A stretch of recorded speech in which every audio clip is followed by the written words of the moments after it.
Sementara itu, pemirsa, Gubernur Kepri Ansar Ahmad menghadiri sosialisasi peraturan pemerintah atau PP nomor 41 tahun 2021 tentang penyelenggaraan kawasan perdagangan bebas dan pelabuhan bebas KPBPB di Hotel Marriott Batu Ampar, Batam pada Sabtu lalu. Dalam sosialisasi itu, Gubernur Ansar Ahmad berharap status Free Trade Zone atau FTZ atau kawasan perdagangan bebas dan pelabuhan bebas KPBPB di Bintan dan Karimun sama seperti di Batam. Dengan demikian, dampak insentif Bintan dan Karimun sebagai daerah FTZ akan dirasakan masyarakat. Menurut Ansar, sudah saatnya masyarakat harus menikmati keistimewaan.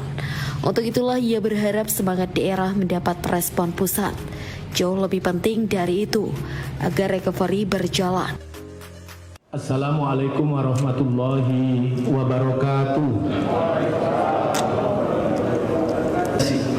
PP 41 tahun 2001 tentang penyelenggaraan KPBPB Batam, Bintan, dan Karimun.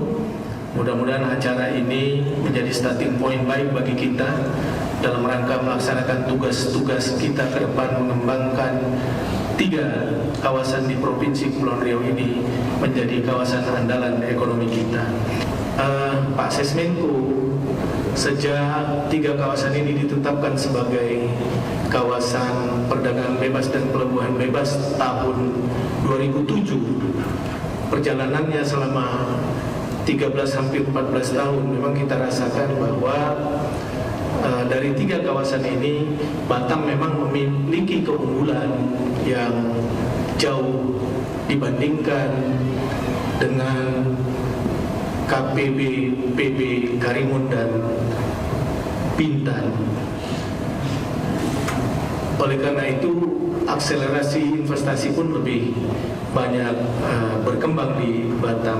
Saya merasa bahagia kalau perintegrasian ini hari ini kita sosialisasikan dalam bentuk regulasinya. Tapi jauh lebih penting dari itu, saya titipkan atas nama masyarakat Provinsi Kepri kepada Pak Sesmenko, kiranya perlu disegerakan juga kebijakan pemerintah pusat untuk khusus Karimun dan Bintan menjadi kawasan KPBPB secara menyeluruh.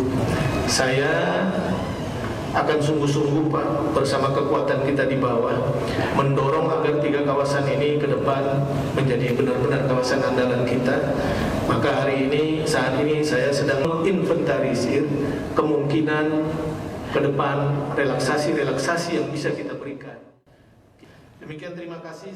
Ansar ingin aturan ini menjadi starting point mengembalikan kawasan ini sebagai daerah tujuan investasi. Apalagi selama kurang lebih 13 tahun, kawasan ini resmi menyandang status pelabuhan dan perdagangan bebas.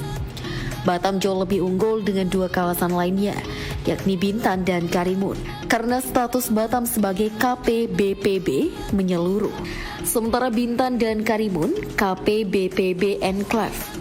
Dirinya selaku kepala daerah meminta ada satu review bagaimana pemberlakuan di Bintan dan Karimun harus sama dengan di Batam. Saya kira dukungan-dukungan yang diperlukan apa saja untuk mempertegas, menyempurnakan pelaksanaan berbagai regulasi, aturan di 3 kawasan BBK ini akan kita dorong gitu. Bahkan kita perlu mensinergikan ke depan berbagai kebutuhan infrastruktur pendukung untuk percepatan pengembangan kawasan ini. Maka kita terus terang harus terus bersinergi nih bersama pemerintah pusat untuk membahas dan membicarakan ini.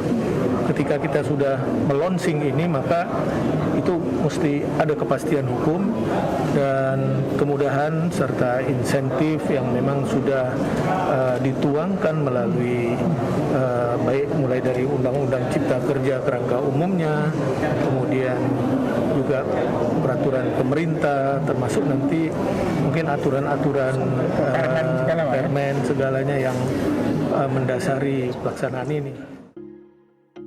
Sosialisasi ini mengusung tema yakni transformasi BBK untuk Indonesia Hebat.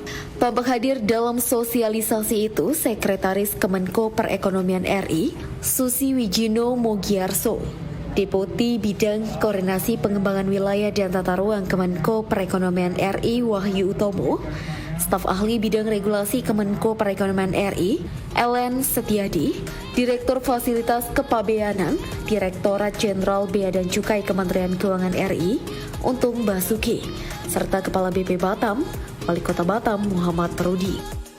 Oktarian melaporkan dari Tanjung Pinang.